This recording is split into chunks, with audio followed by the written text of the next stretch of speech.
students, welcome all of you in today's lecture. Students, in last lecture we have discussed about the shear stress.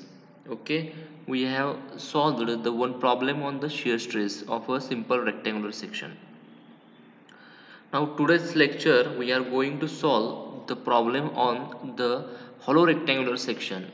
Okay, for that we have to calculate the shear stress distribution for whole rectangular section. In front of you there is a problem. A hollow rectangular beam section in size having outer dimensions 120 mm by 120 mm with thickness of material 20 mm is carrying a shear force of 125 kilonewton. Calculate the maximum shear stress induced in the section. Draw stress variation diagram and find ratio of Q maximum to Q average. Okay, this is a problem. तर students आपल्याला इथं एक hollow rectangular section दिलेला आहे. आपण याच्या अगोदर rectangular सेक्शनचा प्रॉब्लेम बघितला. ओके, तो सिंपल सेक्शन होता. सिंपल सेक्शनसाठी आपण त्यासाठी आपण शियर स्ट्रेस काढला आणि त्याची शियर स्ट्रेस डिस्ट्रीब्युशन डायग्राम बघितली. ओके, तर आजचा हा जो प्रॉब्लेम आहे तो आहे हॉलो रेक्टँग्युलर सेक्शनसाठी. ठीक आहे, हॉलो रेक्टँग्युलर सेक्शन त्यासाठी कशी शियर स्ट्रेस कसा डिस्ट्रीब्यूट होतो त्याच्यावरती शियर स्ट्रेस म्हणजे जर शियर फोर्स अप्लाय झाला तर शियर स्ट्रेस कसा तिथं तयार होतो तो आपण ह्या प्रॉब्लेममध्ये बघायचा आहे. ठीक आहे, तर काय दिलेलं आहे तर हॉलो रेक्टँग्युलर बीम सेक्शन दिलेलं आहे. साईज आहे त्याची डायमेन्शन त्याची दिलेलं आहे 120 बाय 120. आता हा स्क्वेअरच म्हणावा लागेल. 120 mm width by 120 mm depth असेल.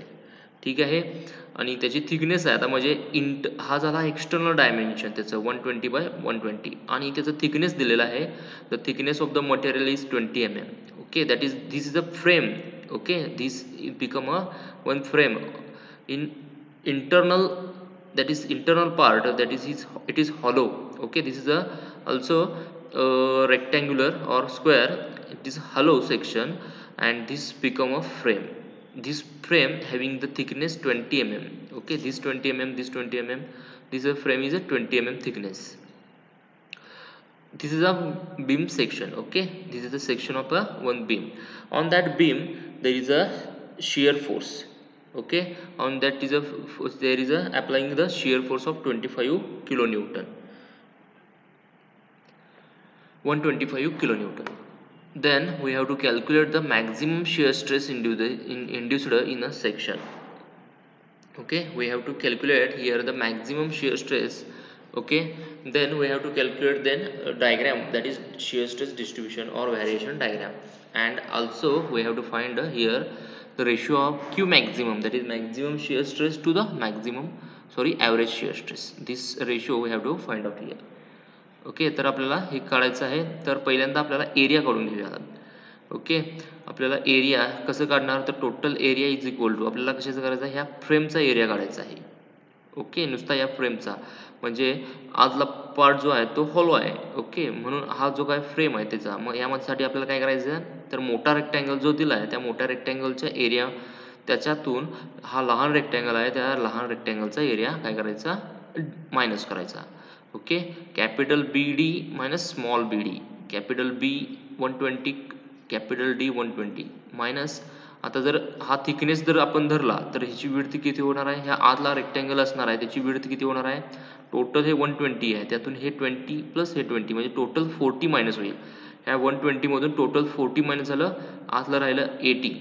ओके, आणि टोटल डेप्थ किती आहे 120 आहे, त्यातून पण सेम हे 20 आणि हे 20 मायनस झालं म्हणजे ही डेप्थ पण राहील 80. म्हणजे 80 बाय 80चा हा काय झाला आतला स्क्वेअर जाईल किंवा रेक्टँगल म्हणा. ओके, 80 बाय 80 म्हणून 120 इंटू 120 मायनस 80 इंटू 80. ओके, या मोठ्या स्क्वेअरमधून लहान स्क्वेअर काय केला मायनस केला, त्यांचा एरिया मायनस केला, तर एरिया तुम्हाला मिळेल 8000 mm स्क्वेअर. टोटल एरिया यासाठी मिळेल किती 8000 mm square. Then we have to calculate the IXX. आपल्याला म्हणजे फॉर्म्युला कुठला आहे तो आपल्याला वापरायचा इथं आहे बघा, SA y bar divide by I into B. आपल्याला शिअर स्ट्रेस इक्वेशन जे आहे ते वापरायचं आहे. मग त्यासाठी आपण इथं काय काढलं, एरिया काढलं. त्यानंतर आय काढूया, स्टेप बाय स्टेप सगळ्या व्हॅल्यू काढून घेतल्या. एरिया काढली, आय काढूया. आता I X X that is neutral ॲक्सिसला असणार आहे, तो एक्स ॲक्सिसला असणार आहे. Okay, I X X is equal to 1/12. म्हणजे आपला फॉर्म्युला काय आहे, movement of inertia for rectangle किंवा स्क्वेअरसाठी BD³/12 असतो. ओके, 1/12 किंवा इंटू BD³ किंवा BD³ डिवायडेड बाय 12. म्हणजे हे 1/2 काय घेतलं, कॉमन घेतलं, हे BD³. आता या मोठ्या रेक्टँगलच्या मुवमेंट ऑफ इनर्शियातून लहान रेक्टँगलचा मुवमेंट ऑफ इनर्शिया काय करायचा, मायनस करायचा. मग B, capital B into D, capital D minus small B into small D त्याचा क्यूब. ओके, हे केलं. कॅपिटल बी आहे 120 into capital D is 120 cube minus B small B 80 into small D 80 cube. Okay, तर आपल्याला I axis is equal to 13.87 मिळेल किंवा हे याची व्हॅल्यू आपल्याला एवढी मिळेल. ओके, 13.87 इंटू 10⁶ लिहिला तरी पण चालेल इथं mm⁴ मध्ये. ओके, म्हणजे आपण 6 डिजिट नंतर देतो पॉईंट द्यायचा, 1 2 3 4 5 6. 6 डिजिट नंतर जर पॉईंट दिला तर 10⁶ त्याला मल्टिप्लाय करायचं. 13.87 किंवा 86 इंटू 10⁶ जरी लिहिला तरी चालेल. तर एवढी मोठी व्हॅल्यू मिळेल आपल्याला आय एक्स ची. ओके, मुवमेंट ऑफ इनर्शिया एवढा आपल्याला मिळाला. त्यानंतर आपल्याला माहित आहे त्याचा शिअर स्ट्रेस. आता याच्या कुठलाही शिअर स्ट्रेस घ्या, त्याच्या टॉप एजला आणि बॉटम एजला काय असतो, 0 असतो. ओके, त्यामुळं Q0 म्हणजे हा टॉप एजचा इथला आणि इथला हा किती असेल, 0 असेल.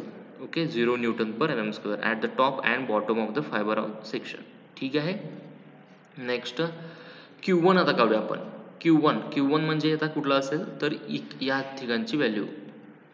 ओके, म्हणजे हा जो सेक्शन इथं डायग्राम तुम्हाला दिसते, इथली व्हॅल्यू आता काढायची. म्हणजे हा इथं 0, त्यानंतर आपल्याला काय करायचं आहे, या इथे आपल्याला म्हणजे या दोन जो काय आहे shear stress at the bottom of the flange, म्हणजे हा जो फ्लेंज आहे, या जो काय सेक्शन आहे, या सेक्शनचा फ्लेंज जो आहे हॉरिझॉन्टल मेंबर त्याच्या बॉटमला, म्हणजे इथं आपल्याला काय करायचं आहे, शिअर स्ट्रेस काढायचा आहे.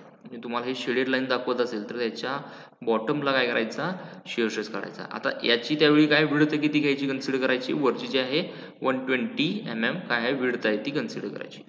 ओके, Q1 आपल्याला कुठं काढायचं आहे, ह्या बॉटमला. आपण टॉपला शिअर स्ट्रेस किती आला आहे, 0 आला बघा, इथं 0. आता इथं ह्या फ्लेंज हा जो वरचा पार्ट आहे त्याच्या बॉटमला काढायचा. ह्या म्हणजे टोटल विड्थ किती घ्यायची, 120. तिथं म्हणजे हा पॉईंट आहे, इथं आपल्याला काय करायचं आहे, शिअर स्ट्रेस काढायचा आहे. आता इथं मी व्हॅल्यू लिहिल्या, तुम्ही पहिला ही डायग्राम काढून त्याच्या समोरच त्याचे प्रोजेक्शन्स घ्यायचे याचे असे. ओके, आणि त्यानंतर इथं तुम्ही ही डायग्राम पहिल्यांदा ड्रॉ करून घेतला तरी चालेल. म्हणजे व्हॅल्यू लिहायची आपल्याला मिळायच्या अगोदर ही डायग्राम आपली स्टँडर्ड असते, ही डायग्राम पहिला ड्रॉ करून घ्या. ओके, नंतर आपण यामध्ये व्हॅल्यू लिहित जायचं आहे.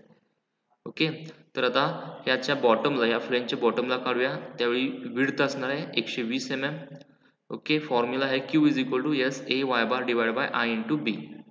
तर शिअर स्ट्रेस दिले 125 इंटू 10⁻³ इंटू एरिया 120/20. आता एरिया कुठला घ्यायचा, तर फक्त एवढ्या फ्लेंजचा घ्यायचा. हा जो काय हॉरिझॉन्टल फ्लेंज आहे, टॉप फ्लेंज, त्याचा फक्त एरिया घ्यायचा. म्हणजे फक्त आपण हा एरिया कन्सिडर करणार आहे. आता पूर्ण एरिया नाही घ्यायचा आपल्याला, म्हणजे इथं बॉटमला आपण काढतोय. ओके, शिअर स्ट्रेस, मग त्यासाठी एवढाच फक्त एरिया काय करायचा, कन्सिडर करायचा. मग त्याचा एरिया किती येणार आहे, विड्थ आहे 120 बाय ह्याची थिकनेस किती होते, 20. ओके, 20 mm काय झाले, त्याची विड्थ झाली, सॉरी डेप्थ झाली. म्हणून 120/20 हा झाला एरिया इंटू. आता वाय बार म्हणजे काय, बॉटम. आता हा जर न्यूट्रल ॲक्सिस आहे, या न्यूट्रल ॲक्सिस पासून हा जो एरिया आपण कन्सिडर केला आहे त्या एरियाच्या सेंटर पॉईंट, म्हणजे इथून ते इथपर्यंतचं डिस्टन्स, म्हणजे हे काय वाय बार असणार आहे. आता हे कसं काढणार आहे, तर हे येतं 50 mm. कसं आलं हे 50 mm बघा.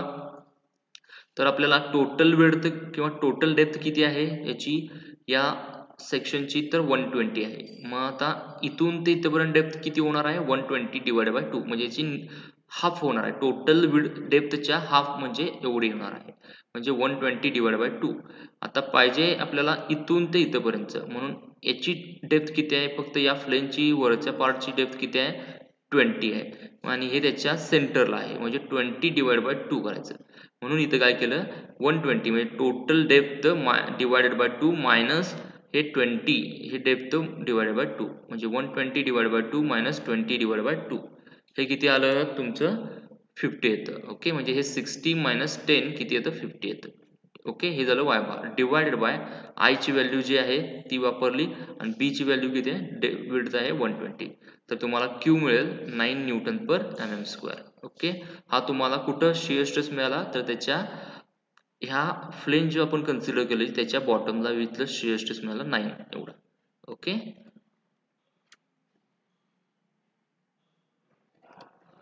ओके आता Q मिळाला आपल्याला 9 न्यूटन पर mm स्क्वेअर. आता Q2 काढायचं आहे. Q2 म्हणजे काय shear stress at the bottom of the flange.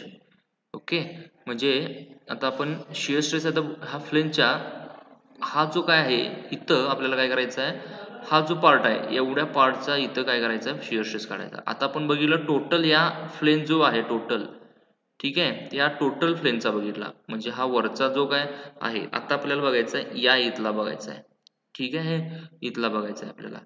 त्यासाठी फॉर्म्युला काय आहे सिंपल आहे Q2 is equal to Q1 into ब्रॅकेटमध्ये B1 जी काही विड्थ आहे B1 म्हणजे काय 120 डिवाइड बाय B2 म्हणजे काय आतला रेक्टँगल आहे त्याची विड्थ ओके 80 mm म्हणजे 80 mm आतला जो काय रेक्टँगल आहे त्याची विड्थ किती आहे किंवा स्क्वेअर आहे त्याची विड्थ किती आहे 80. तर Q1 जो आत हा जो पहिला आला आहे शिअर स्ट्रेस तो into B1 divide by B2 घ्यायचं. B1 म्हणजे मोठ्या रेक्टँगलची विड्थ डिवाइड बाय हा लहान रेक्टँगल आहे त्याची विड्थ म्हणजे आपण हा जो काय शिअर स्ट्रेस काढणार आहोत तो आता हा आपल्याला Q कुठं मिळाला हा या फ्लेंजचा मिळाला. ठीक आहे आता आपल्याला काय करायचं आहे हा जो फ्लेंज आहे म्हणजे इथं काय झाले विड्थ काय झाली इथं कमी झाली टोटल मॅक्झिमम विड्थ होती इथं तुम्ही 120 धरलेला. ओके तिथं विड्थ कमी होणार आहे ती विड्थ आपण घ्यायची. आता हे काय करायचं यांचा रेशो घ्यायचा B1 divide by B2 okay म्हणून त्याला इंटू त्याचं काय जो काही वरची स्ट्रेस आले त्याला मल्टिप्लाय करायचं तुम्हाला मिळेल त्याची व्हॅल्यू 27 न्यूटन पर mm स्क्वेअर. हा तुमचा मिळाला इथंच मिळाला फक्त काय आता आपण ही विड्थ घेताना आतला रेक्टँगल आहे त्याची विड्थ आपण कन्सिडर करून हे काय केलेलं आहे सॉल्व्ह केलेला आहे. हा तुमचा Q2 मिळाला म्हणजे इथं बघा 9 होतं त्यानंतर हा Q2 27 आला म्हणजे हे पहिल्यांदा फक्त आपण विड्थ कमी घेतल्यामुळं काय झालं व्हॅल्यू तुमची कमी आली आणि विड्थ जिथं वाढल्यानंतर सॉरी विड्थ जास्त असल्यामुळे इथं व्हॅल्यू कमी आली विड्थ कमी झाली ओके त्यामुळे इथं काय झालं तिथं व्हॅल्यू इथं वाढलेली आहे. म्हणजे काय आहे हा फॉर्म्युल्यामध्ये तुम्ही बघितला Q आणि विड्थ हे inversely proportional to each other आहेत. ओके म्हणजे विड्थची व्हॅल्यू इथं वाढली की Q कमी होतो विड्थ कमी झाला की Q वाढतो.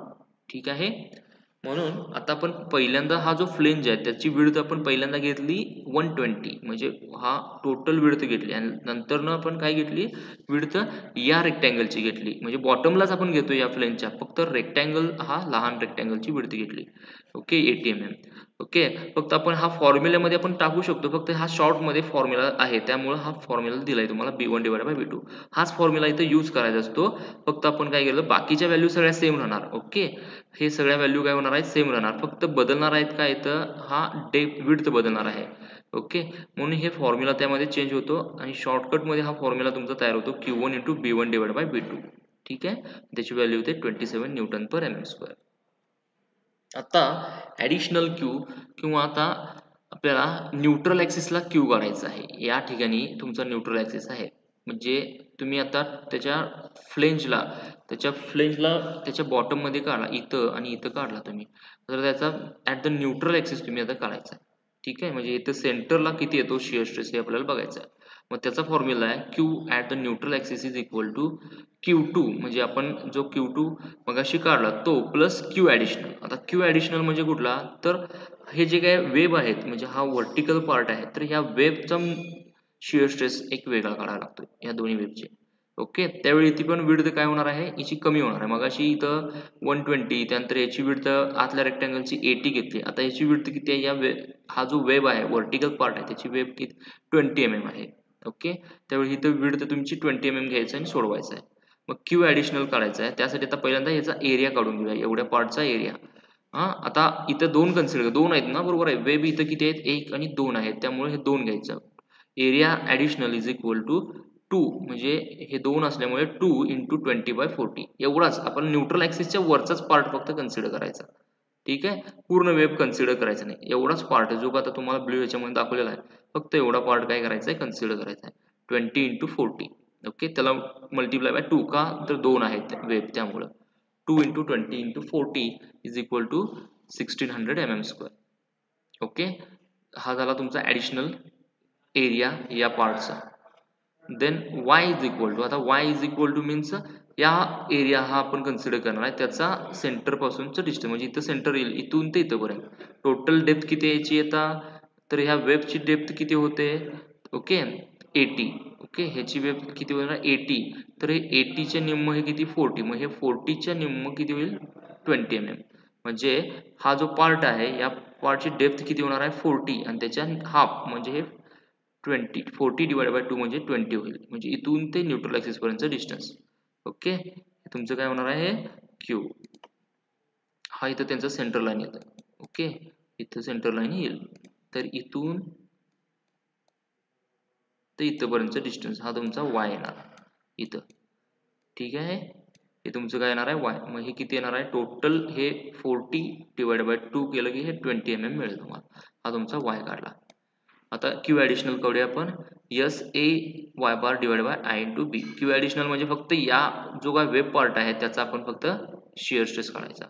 शिअर फोर्स जो आहे तोच वापरला 125 × 10⁻³ एरिया हा आपण काढला तो एरिया वापरायचा, हा दोन्हीचा आहे म्हणून इथं 2 हे वापरलं 1600 इंटू वाय किती येणार आहे 20 mm, ही जी वायची व्हॅल्यू आहे 20 डिवायडेड बाय आय जो आहे तो होल सेक्शनचाच घ्यायचा असतो इथं, त्यामुळं आय जो अगोदरची व्हॅल्यू आहे ती वापरली इंटू 40. बी किती घ्यायचा इथं, ह्याची विड्थ जी आहे ओके ह्याची 20 प्लस ह्याची 20, ओके हे 20 प्लस हे 20 म्हणून इथं काय घेतलं 40. ओके, म्हणजे ह्याची 20 प्लस ह्याची 20 टोटल किती घेतलं 40 घेतलं. मग हे कॅल्क्युलेशन केल्यानंतर तुम्हाला मिळेल 7.21 Nm². ओके, हा झाला क्यू ॲडिशनल म्हणजे फक्त एवढ्या याचा. आपण न्यूट्रल ॲक्सिसला म्हणजे इथं आपल्याला काय करतोय मुवमेंट तुमचा शिअर स्ट्रेस काढतोय, मग तुम्हाला हा क्यू ॲडिशनल आणि अगोदरचा जो Q2 आपण इथं काढला त्यांची बेरीज करायला लागते. मग क्यू न्यूट्रल ॲक्सिसला कसं करायचं, हा Q2 अगोदर जो काढलेला आपण प्लस क्यू ॲडिशनल हा जो आला तो, मग Q2 किती आलता आपला मगाशी 27 प्लस हा 7.21, यांची समेशन किती येते 34.21 Nm². हे झालं तुमचं न्यूट्रल ॲक्सिसला शिअर स्ट्रेसची व्हॅल्यू 34.21, म्हणजे मॅक्झिमम शिअर स्ट्रेस तुमचा इथं न्यूट्रल ॲक्सिसला मिळतो. ठीक आहे, म्हणजे तुम्हाला इथं 0 व्हॅल्यू मिळाली, या ठिकाणी 0, मग Q1 म्हणजे फक्त या टोटल मोठा फ्लेंज होता त्याचा बॉटमला, त्यानंतर इथं आपण घेतलं ह्या विड्थ कमी केली, म्हणजे इथं 120 होती, त्यानंतर ह्या आतल्या रेक्टँगलची विड्थ फक्त कन्सिडर केली 80 mm, त्यावेळी तुम्हाला Q2 मिळाला. आणि Q मॅक्झिमम म्हणजे न्यूट्रल ॲक्सिसला मिळेल ते कसं मिळाला, या ॲडिशनल Q काढला म्हणजे ह्या दोन्ही वेबचं शिअर स्ट्रेस काढला तो Q ॲडिशनल प्लस इथला जो Q2 आहे तो. ओके, ते केल्यानंतर आपल्याला मॅक्झिमम शिअर स्ट्रेस इथं मिळेल, तो किती मिळाला 34.21 Nm². ठीक आहे, हे झालं मॅक्झिमम शिअर स्ट्रेस इथं मिळाला. आता क्यू ॲव्हरेज काढायचा आहे इथं. ओके, क्यू ॲव्हरेज काढला तर क्यू ॲव्हरेजचा फॉर्म्युला आहे shear force divide by area. Okay, म्हणजे ॲव्हरेज शिअर स्ट्रेस काढायचा आहे तुम्हाला, ॲव्हरेज. मग ॲव्हरेज शिअर स्ट्रेस काढायला जो शिअर फोर्स दिला आहे तो डिवाइडेड बाय या फ्रेमचा एरिया, जो काय तुमचा ह्याचा एरिया येणार आहे तो मगाशी काढला आहे तो, म्हणजे shear force 125 × 10⁻³ divide by area किती आला आहे मगाशी 8000, याचा झाला हा तुमचा ॲव्हरेज शिअर स्ट्रेस किती आला 15.625 Nm². ठीक आहे, आता क्यू मॅक्झिमम तुम्ही आता काढलाय 34.21, हा Q maximum divide by Q average, मगाशी आपल्याला रेशो त्यांनी विचारला आहे, Q maximum divide by Q average is equal to 34.21, हा maximum shear stress divide by Q average किती आहे 15.625, हा तुमचा आला. त्यांचा रेशो किती येतो 2.90. ठीक आहे, म्हणजे त्यांनी क्वेश्चनमध्ये विचारलेला आपल्याला ratio Q maximum divide by Q ॲव्हरेजचा रेशो विचारलेला, तो आला 2.90 Nm². Okay, here the problem is over. आता ते शिअर स्ट्रेस डिस्ट्रीब्युशन डायग्राम हे अशा पद्धतीने येईल. ठीक आहे, म्हणजे तुम्हाला इथं 0 मिळाला. ठीक आहे, ह्याची प्रोजेक्शन लाईन्स ड्रॉ करून घ्यायची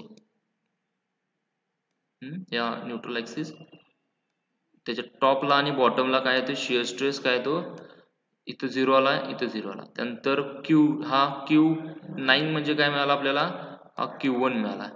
त्यानंतर हा Q2 मिळाला आपल्याला आणि हा काय मिळाला Qmax किंवा Q at the neutral axis. ठीक आहे. हा Q1 ज्यावेळी आपण विड्थ 120 धरलं, नंतर हा Q2 ज्यावेळी विड्थ आपण 80 धरलं, मग त्याचा फॉर्म्युला आपल्याला दिलाय Q1 into maximum width divide by ही लहान विड्थ. त्यानंतर आपल्याला Qmax काढलं. ओके, ह्या अशा पद्धतीने शियर स्ट्रेस डायग्राम मिळते. Okay, thank you very much.